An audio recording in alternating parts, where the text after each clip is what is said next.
سوال پوچھا گیا ہے کہ سورج گرہن یا چاند گرہن میں ہمیں کیا کرنا چاہیے۔ تو اس سلسلے میں بخاری کے اندر ایک حدیث ہے، آپ صلی اللہ علیہ وآلہ وسلم نے فرمایا ان الشمس والقمر لا ينكسفان لموت احد من الناس ولكنهما آیاتان من آیات اللہ فاذا رأیتموها فقوموا فصلوا۔ آپ صلی اللہ علیہ وآلہ وسلم نے فرمایا کہ سورج گرہن اور چاند گرہن جو ہے یہ اللہ کی نشانیوں میں سے ایک نشانی ہے۔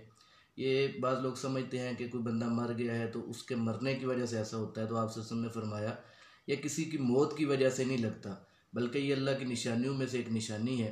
تو جب تم میں سے کوئی سورج گرہن یا چاند گرہن کو دیکھے تو وہ کھڑا ہو جائے اور نماز پڑھے، یعنی اللہ کو یاد کرے۔ کچھ لوگ ایسا کرتے ہیں کہ جب سورج گرہن لگتا ہے، چاند گرہن لگتا ہے تو اس کو دیکھنے لگ جاتے ہیں، اس کی تصاویر ویڈیو بنانے لگ جاتے ہیں، ایسے کاموں میں مشغول ہو جاتے ہیں۔ تو ایسے کاموں میں مشغول نہیں ہونا چاہیے، بلکہ اللہ کی طرف متوجہ ہونا چاہیے۔ ابو داؤد کے اندر بھی یہ حدیث ہے کہ جب سورج گرہن لگا تو آپ صلی اللہ علیہ وآلہ وسلم مسجد میں آئے اور آپ صلی اللہ علیہ وآلہ وسلم نے نماز پڑھی۔ تو جب آپ صلی اللہ علیہ وآلہ وسلم نے نماز پڑھی، پھر دعا کی تو وہ سورج گرہن جاتا رہا۔ تو ہمیں بھی ایسا ہی کام کرنا چاہیے جیسا آپ صلی اللہ علیہ وآلہ وسلم نے ہمیں عمل کر کے دکھایا ہے۔ جب سورج گرہن لگتا ہے تو کچھ لوگ سمجھتے ہیں کہ اس میں کچھ کام نہیں ہمیں کرنا چاہیے، خصوصی طور پہ خواتین جو ہیں وہ گھر کے کام کاج چھوڑ دیتی ہیں کہ جی سورج گرہن لگا ہوا ہے، اس میں نحوست ہے۔ تو ایسی کوئی بات نہیں ہے، خواتین کو معمول کے کام کرنا چاہیے۔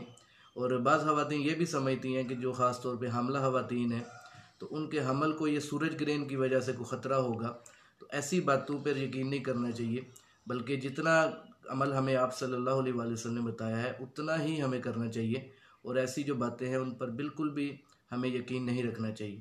تو جب بھی سورج گرہن ہو یا چاند گرہن ہو ہمیں اللہ کی طرف متوجہ ہونا چاہیے۔ سورج گرہن جب ہوتا ہے تو اس وقت نماز انفرادی پڑھنے کی بجائے مرد جو ہے وہ مسجد میں پڑھیں اجتماعی طور پر، اور خواتین جو ہیں وہ گھر کے اندر انفرادی طور پر 2 رکعت جو ہے نفلی نماز کی نیت کر کے وہ یہ نماز پڑھ سکتی ہے۔ پھر دعا کریں، اللہ تعالیٰ سے توبہ استغفار کریں۔